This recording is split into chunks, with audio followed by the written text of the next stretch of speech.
আমি আসলে মানে এই শুরু করার প্রসঙ্গটা কিভাবে বলতে চাই জানিস? বল। এই যে আমি একটা বই হাতে নিলাম, হুম। এখন আমি বই নিয়ে পড়ালেখা শুরু করব, এটাই হচ্ছে শুরু। ঠিক আছে, তোমরা বইটাই হাতে নাও না, শুরু করার আগেই মানে 100টা গাইডলাইন দেখবো, কিন্তু একটা মিনিটও পড়বো না, শুধু গাইডলাইন দেখবো, গাইডলাইন শুনবো, নিজে কিছু চিন্তা করবো না। এইটা হচ্ছে সবচেয়ে বড় বাধা।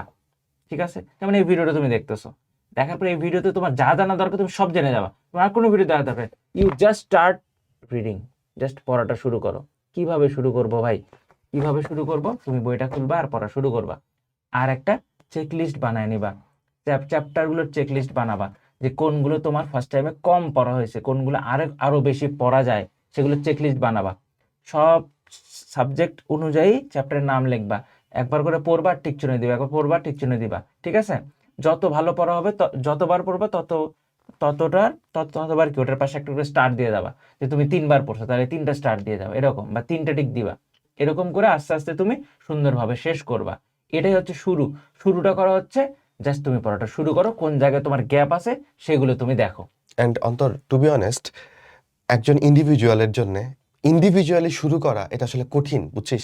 তুই যতই বলিস আমি তোর বই নিয়ে বসলাম, বাট আমার স্পিরিটটা কি, বা আমি কতটুকু শেষ করব, আমার টার্গেটটা কি, আমি কতটুকু অ্যাচিভ করব, মানে হয়তো বা তুই পারতি বা কেউ কেউ পারে, বাট সবাই পারে না আসলে ব্যাপারগুলো।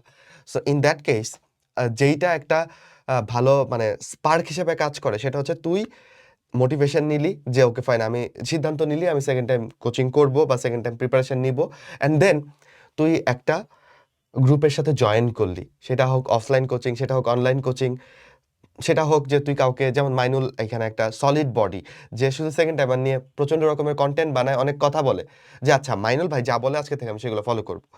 হ্যাঁ, কোর্সে ভর্তি না হলেও মাইনুলকে আমি ফলো করবো, অ্যান্ড মাইনুলের সেকেন্ড টাইম সাপোর্টের যে গ্রুপটা আছে সেই গ্রুপে আমি থাকবো, ওইখানে ভাই যে পড়াগুলো দেয় বা যেটা যেভাবে বলে ওইভাবে আমি কাজ করবো। আচ্ছা, এরকম আমি কিছু একটা দরকার আছে।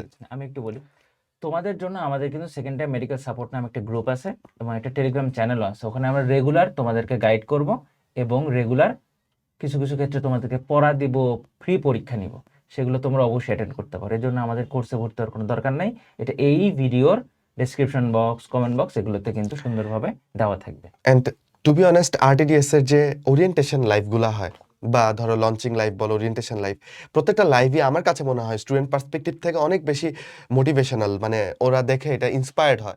অ্যান্ড আমরা যখন সব বাচ্চাদেরকে নিয়ে শপথ করায় যখন জার্নিটা শুরু করি, তখন প্রকৃত অর্থে মনে হয় যে না, আমি লিটারালি কিছু একটা করার জন্য আসছি। বাট বাসায় একা একা বসে বসে কুপমুন্ডক হয়ে থাকলে অন্তর ওই ভাইবটা কখনোই আসে না, যে আমি পড়াটা শুরু করি।